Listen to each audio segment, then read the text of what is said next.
ಎಲ್ರಿಗೂ ಮಲ್ನಾಡ್ ಅಡುಗೆ ಚಾನಲ್ಗೆ ಸ್ವಾಗತ. ಹೊಸದಾಗಿ ನಮ್ಮ ಚಾನಲ್ನ ನೋಡ್ತಿರೋರು ಸಬ್ಸ್ಕ್ರೈಬ್ ಮಾಡ್ಕೊಳ್ಳಿ ಅಂತ ಹೇಳ್ತಾ ಇವತ್ತು ನಾನು ಬೆಂಡೆಕಾಯಿ ಫ್ರೈ ಹೇಗೆ ಮಾಡೋದು ಅಂತ ಹೇಳ್ಕೊಡ್ತಾ ಇದ್ದೀನಿ. ಬನ್ನಿ ನೋಡೋಣ ಇದಕ್ಕೆ ಏನೆಲ್ಲ ಬೇಕಾಗತ್ತೆ ಅಂತ. ನಾನು ಅರ್ಧ kg ಬೆಂಡೆಕಾಯಿನ ತೊಳೆದು ಕಟ್ ಮಾಡಿ ಇಟ್ಕೊಂಡಿದ್ದೀನಿ. ಹಾಗೆ ಅರ್ಧ ಟೊಮ್ಯಾಟೋನ ಉದ್ದುದ್ದಕ್ಕೆ ಕಟ್ ಮಾಡಿ ಇಟ್ಕೊಂಡಿದ್ದೀನಿ. ಹಾಗೆ ಒಂದು ಚಿಕ್ಕ ಈರುಳ್ಳಿ, ಹಾಗೆ 2 ಮೆಣಸಿನ್ಕಾಯಿ ಬೇಕಾಗತ್ತೆ. ಹಾಗೆ ಒಗ್ಗರಣೆಗೆ ಸಾಸಿವೆ, ಕರಿಬೇವು, 4ರಿಂದ 5 ಎಸ್ಲು ಬೆಳ್ಳುಳ್ಳಿನ ಜಜ್ಜಿ ಇಟ್ಕೊಂಡಿದ್ದೀನಿ. ಹಾಗೆ ಅರಿಶಿಣ, ಒಂದು 2 ಸ್ಪೂನ್ ಕಾಯಿ ತುರಿ, ಹಾಗೆ ಉದ್ದಿನಬೇಳೆ 1 ಸ್ಪೂನು, ಹಾಗೆ ಎಣ್ಣೆ ಬೇಕಾಗತ್ತೆ, ರುಚಿಗೆ ತಕ್ಕಷ್ಟು ಉಪ್ಪು. ಮೊದಲಿಗೆ ಬೆಂಡೆಕಾಯಿನ ಫ್ರೈ ಮಾಡ್ಕೊಳ್ಬೇಕಾಗತ್ತೆ. ಹಾಗಾಗಿ ಸ್ಟವ್ ಮೇಲೆ ಒಂದು ಬಾಣಲಿನ ಇಟ್ಕೊಂಡು ಅದಕ್ಕೆ 2ರಿಂದ 3 ಸ್ಪೂನ್ ಆಗೋಷ್ಟು ಎಣ್ಣೆನ ಹಾಕಿ, ಎಣ್ಣೆ ಕಾಯ್ದ ನಂತರ ಏನು ನಾನು ಕಟ್ ಮಾಡಿ ಇಟ್ಕೊಂಡಿರ್ತೀನಿ ಆ ಬೆಂಡೆಕಾಯಿನ ಇಲ್ಲಿ ಇವಾಗ ಹಾಕೊಳ್ತಾ ಇದ್ದೀನಿ. ಬೆಂಡೆಕಾಯಿನ ನಾನು ಅರ್ಧ kg ಆಗೋಷ್ಟು ತೊಗೊಂಡಿದ್ದೀನಿ. ಚೆನ್ನಾಗಿ ತೊಳೆದು ಬಟ್ಟೆಯಲ್ಲಿ ಒರೆಸಿ ಚಿಕ್ಕದಾಗಿ ಹೆಚ್ಚಿ ಇಟ್ಕೊಂಡಿದ್ದೆ. ಇದನ್ನು ಹಾಕ್ಕೊಂಡು ಒಂದು 5 ನಿಮಿಷಗಳ ಕಾಲ ಇದನ್ನು ನಾವು ಫ್ರೈ ಮಾಡ್ಕೊಳ್ಬೇಕಾಗತ್ತೆ.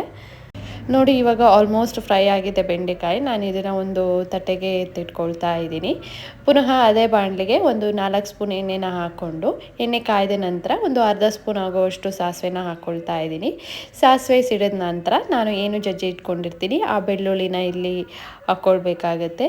ಬೆಳ್ಳುಳ್ಳಿ ಚೆನ್ನಾಗಿ ಫ್ರೈ ಆದಮೇಲೆ ಇದಕ್ಕೆ 1ರಿಂದ 2 ಸ್ಪೂನ್ ಆಗೋಷ್ಟು ಉದ್ದಿನಬೇಳೆನ ಹಾಕ್ಕೊಳ್ತಾ ಇದ್ದೀನಿ. ಉದ್ದಿನಬೇಳೆನ ಚೆನ್ನಾಗಿ ಎಣ್ಣೆಯಲ್ಲಿ ಫ್ರೈ ಮಾಡ್ಕೊಳ್ಳಿ.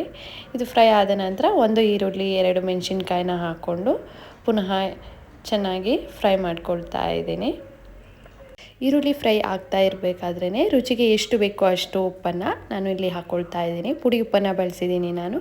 ಉಪ್ಪನ್ನು ಹಾಕಿ ಎಲ್ಲವನ್ನು ಚೆನ್ನಾಗಿ ಪುನಃ ಮಿಕ್ಸ್ ಮಾಡಿಕೊಂಡು ಇದಕ್ಕೆ ಕರಿಬೇವನ್ನ ಇವಾಗ ಹಾಕ್ಕೊಳ್ತಾ ಇದ್ದೀನಿ. ಕರಿಬೇವನ್ನ ಹಾಕ್ಕೊಂಡು ಪುನಃ ಎಲ್ಲವನ್ನು ಚೆನ್ನಾಗಿ ಮಿಕ್ಸ್ ಮಾಡಿ ಇವಾಗ ಅರಿಶಿಣನ ಹಾಕ್ಕೊಳ್ತಾ ಇದ್ದೀನಿ. ಒಂದು ಅರ್ಧ ಸ್ಪೂನ್ ಅರಿಶಿಣನ ಹಾಕಿ ಪುನಃ ಎಲ್ಲವನ್ನು ಚೆನ್ನಾಗಿ ಮಿಕ್ಸ್ ಮಾಡಿಕೊಂಡು ಈರುಳ್ಳಿನ ಫ್ರೈ ಮಾಡ್ಕೊಳ್ಳಿ. ಒಂದು ಗೋಲ್ಡನ್ ಬ್ರೌನ್ ಬರೋ ತನಕ ನಾವು ಈರುಳ್ಳಿನ ಫ್ರೈ ಮಾಡ್ಕೊಳ್ಬೇಕಾಗತ್ತೆ. ಈರುಳ್ಳಿ ಫ್ರೈ ಆದ ನಂತರ ನಾನು ಇದಕ್ಕೆ ಅರ್ಧ ಟೊಮ್ಯಾಟೊ ಉದ್ದುದ್ದಕ್ಕೆ ಹೆಚ್ಚಿ ಇಟ್ಕೊಂಡಿದ್ದೆ, ಅದನ್ನು ಇವಾಗ ಹಾಕ್ಕೊಳ್ತಾ ಇದ್ದೀನಿ.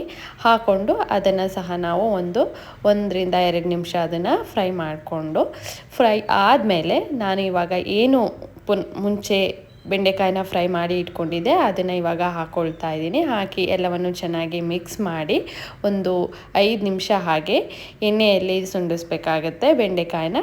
ಕೊನೆಗೆ ಒಂದು ಸ್ವಲ್ಪ ಕಾಯಿನ ಹಾಕ್ಕೊಳ್ಳಿ. ನಾನಿಲ್ಲಿ ಕಾಯಿನ ಹಾಕೋ ಕ್ಲಿಪ್ಪಿಂಗ್ ಮಿಸ್ ಆಗಿದೆ. ಕಾಯಿನ ಹಾಕ್ಕೊಂಡು ಒಂದು 1 ನಿಮಿಷ ಬಿಟ್ಟರೆ ನಿಮಗೆ ಬೆಂಡೆಕಾಯಿ ಪಲ್ಯ ರೆಡಿ ಆಗುತ್ತೆ.